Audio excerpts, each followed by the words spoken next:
I've been needing to make a video over young guys and fertility, and I keep forgetting. So I was going to try and knock that out today and kind of do it more at the office and not at the studio. So just let me know what you think. For the most part, I mean, I'm seeing 20-year-olds with testosterone levels in low 200s, 30-year-olds who feel exhausted, unmotivated, somehow both tired and wired.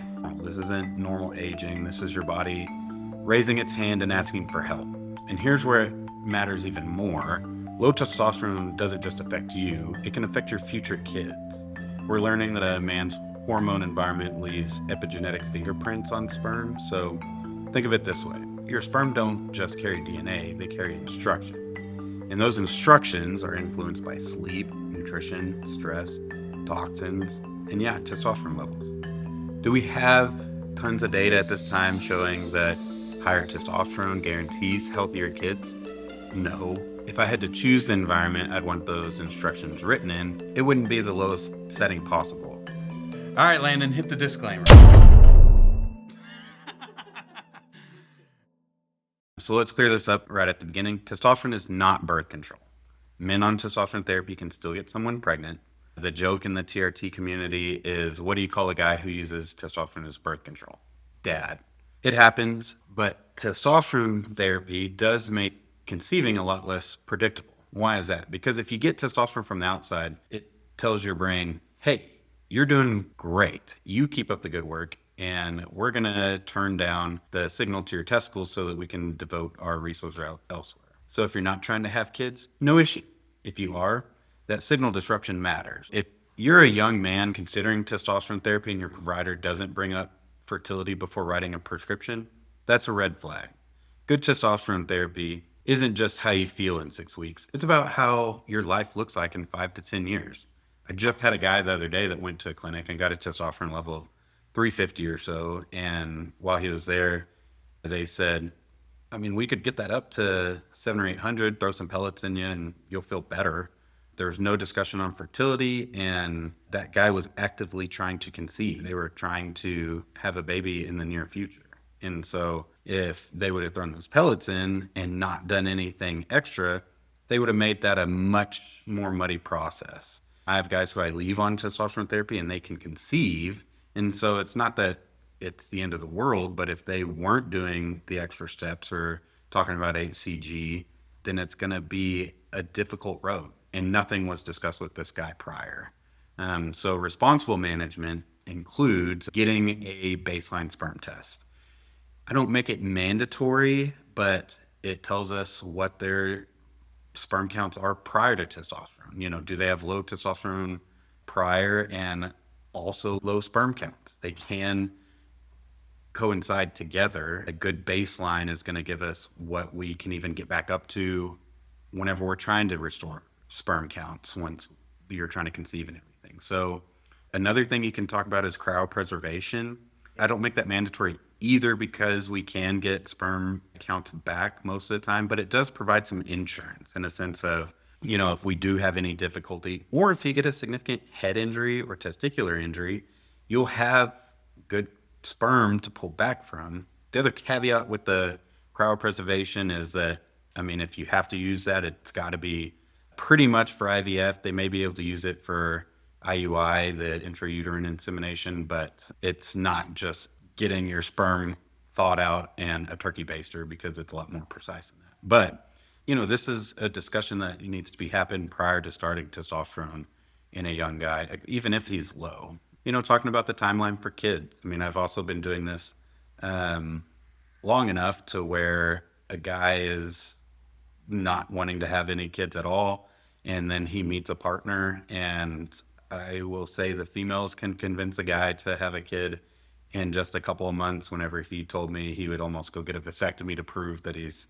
not going to have kids. So just kind of saying that things can happen. But it also is nice to know for a timeline if, you know, it is a happy marriage and they're, you know, 2 years out or something, then we can somewhat discuss about what the timeline looks like in restoring fertility and everything. So, you know, and then I kind of tell them about LH and FSH suppression and the path that we take to restore fertility, just so that nothing is left to guesswork at the end of the day. As I said earlier, a semen analysis before testosterone is one of the simplest and smartest steps you can take. Are you already low? Are you normal right now? Both answers matter. Skipping this is like ignoring the fuel gauge for a long road trip. You might be fine, but why risk it? Also, the sperm analysis gives a pretty good predictor of overall man's health, and it's not just looking about the numbers. It can give us some insight to his overall health. But anyways, here's the simple version of why it's muddy with testosterone. When testosterone comes from any exogenous sources, whether it's cream, pellets, injections, anything, your brain says, hey, you're doing great with your testosterone. We're not going to devote any further resources to this. So as a result, the LH drops, FSH drops, basically to undetectable levels. And without any signal, the testicles aren't going to respond. They're going to slow production. They're not broken. They're not damaged. They're just temporarily unemployed. Most men become functionally infertile at that time. It's not always zero sperm, and so that's kind of why we were saying earlier that don't use it as birth control, but most of the time it is undetectable levels of FSH and LH, and they're going to be functionally infertile. The oral and nasal routes of testosterone therapy, they claim that you can maintain your fertility on it and that they're perfectly fine and that your gonadotropins will remain normal. Gonadotropins are the LH and FSH. But at therapeutic doses, like if you're getting them to a decent level with symptom resolution, most of the time they're still not going to be fertility safe. So I'm not going to really bank on, putting you on Natesto or one of the oral formulations. If you're significantly symptomatic, I would much rather just bring in appropriate testosterone therapy and then HCG, FSH whenever we need it. The reassuring part is that we do have pretty good data from male contraceptive trials whenever they were testing testosterone as a birth control. Spoiler alert, it didn't work, or every guy would definitely just be using testosterone for birth control. But what did work was that we now have some recovery data from those trials. And that data shows that most men recover sperm production after stopping testosterone. 3 to 6 months after stopping, they'd get meaningful counts back. Around 12 months, most of them were back to baseline, and almost 100% of the tested subjects were back to baseline at 24 months. So at 2 years, it was close to 100% got all of their sperm count back. That kind of lets me know that if the testicles have a pulse, they can most likely come back, as long as you didn't get any head injury, testicular injury, or anything in the meantime. This is just from testosterone therapy alone. What about someone who's been on for like 10 years or so? I don't know. Do they have some atrophy, some fibrosis that make it a lot more difficult to bounce back? Probably. And that study didn't really, do that long follow-up of testosterone therapy. And also, this did not account for like high doses of anabolics and other things, because those guys, especially if they're experimenting with the anabolics at a young age, may have permanent shutdown. But at the same time, there's plenty of bodybuilders who have plenty of kids. And so all of that really helps show is that, that's an extreme outlier, that testosterone is not going to cause permanent infertility with just a little dose. Occasionally for the younger guys who have low levels but are going to start trying to conceive soon, sometimes I do try like a hypothalamic pituitary testicular kickstart protocol, and sometimes that looks like a SERM and HCG to get more stimulation to the testicles. Is it perfect? No. Some guys feel off on SERMs. They're not my favorite. But I will say I've had some success, and guys are able to feel a little better, get better sperm counts, get better testosterone levels, and able to delay testosterone therapy while they're actively conceiving. And we don't have to worry about the water being so muddy with that. But for primary hypogonadism, no workaround is going to help. You can't stimulate something that isn't capable of responding. And so let's say this guy, he's suffering and just does not want to wait until they are pregnant before starting on testosterone. And so we can put them on testosterone. And the first step that I'll typically do is add HCG.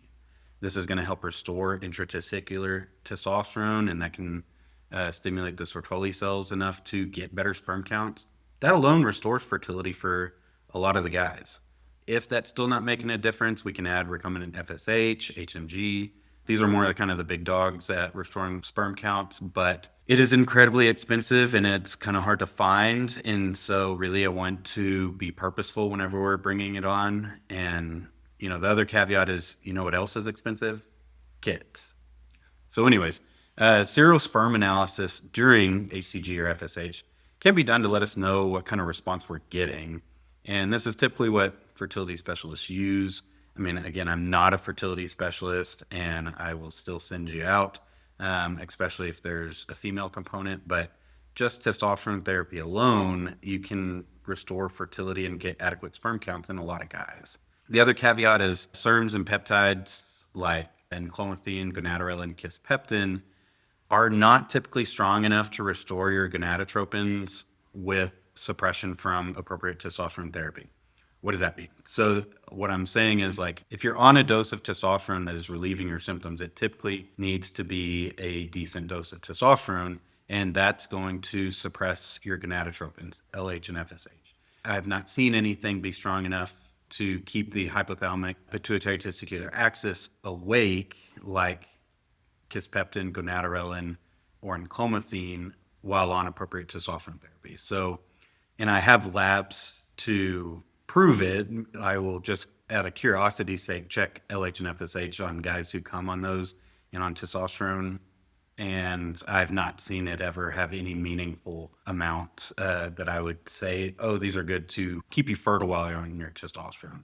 If the clinic told you that they're going to be effective, I would say that's probably more of a red flag than anything and is likely just wasting money and getting potential side effects from additional medications. And so if anybody has essentially proof with gonadotropins while on testosterone therapy, while on these, I mean, send them across. I'm happy to, retract what I say and, even change my practice. But for now, I just have not seen anything be effective enough for me to want to bring it on. And I've talked with a lot of other clinic owners that have the same observations. And so what do you do if you're actively trying to conceive along with the medical management? You want to make sure everything else is going all right. Okay. So the first step, that even if you're not on testosterone, that guys will do is slow roast their testicles. So frequent hot tubs, hot baths, truck seat warmers, saunas, work on your laptop in your lap. That can drop your sperm counts to almost nothing. There's a reason the testicles are outside of the body. They're very temperature dependent and they need to be at a lower temperature than your body and not roasting under a laptop battery or anything. Other things can lower sperm counts as well. I mean, nicotine overload, regular alcohol consumption, THC use, chronic sleep deprivation, high stimulants, they can all lower sperm counts. These small things add up. So the first deal is to avoid that. Do your normal healthy living stuff. I mean, try and eat as healthily as possible, get good sleep, regular exercise. All of that is, again, creating a better epigenetic fingerprint in your sperm to pass on to your offspring. And if you're actively trying and the female partner is regular, then attempts can be made every other day, starting 7 to 10 days after she starts her cycle. And then typically on days 14 to 16, attempts can be made daily. She can track ovulation through temperature, cervical mucus, luteinizing hormone strips. And so sometimes you can time it and be purposeful at attempting if you're wanting to be meticulous with it. So the bottom line is young men have historically low testosterone. Fertility markers are declining. But you don't have to choose between feeling good now and having a family later. There are definitely times when I need to get a guy on testosterone so he even feels like doing the thing that it takes to make a baby. A guy with low testosterone may not want to pursue a partner, have sex with his partner. So we want him to feel good enough to even conceive to begin with. And so we want to get him on board so that when the baby gets here, he can be present for both the mother and the baby. Trying to provide for a mother and a baby with good testosterone levels is hard enough, much less with a testosterone level that's in the toilet. Testosterone therapy can be done responsibly, fertility can be protected, and sperm production can be restored when you're ready. Consider sperm evaluation prior to starting, cryopreservation if you want that kind of insurance. And it's not too expensive and can be done. There's online sites, so this can be done privately in your own house and everything. But really, at the end of the day, just work with a provider that understands physiology and plans ahead instead of reacting later. Like and subscribe for more testicle talks and reach out with any questions or concerns along the way. Thanks.